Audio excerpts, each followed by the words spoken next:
A Cruz Vermella de Boiro celebrou este sábado a súa asemblea anual, na que fixo balance dos gastos e das actuacións desenvolvidas ao longo do pasado ano.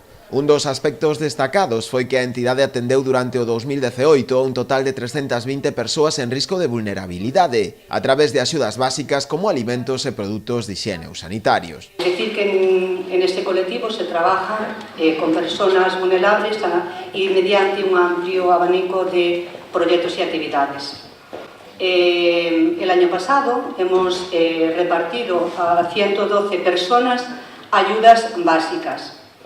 Dentro de las personas que reciben ayudas básicas, además de recibir las ayudas, nosotros lo que hacemos es trabajar con ellos de manera más diferente a la carencia económica que tienen. Outras das principais actuacións da entidade gardaba relación coas persoas maiores.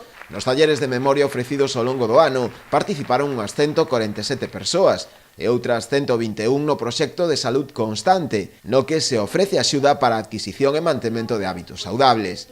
Ademais, tamén se continuou co servizo de teleasistencia, do que se beneficiaron unhas 87 persoas.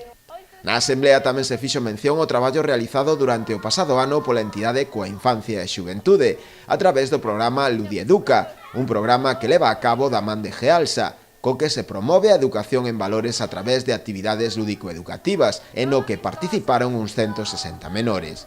Tamén se aproveitou a ocasión para recoñecer o compromiso dos que colaboraron coa organización e das persoas socias e voluntarias, entre os que destacaron María Isabel Muñiz, socia dende o ano 1989, e Gemma Dieste e Ramón Rey, voluntarios dos talleres.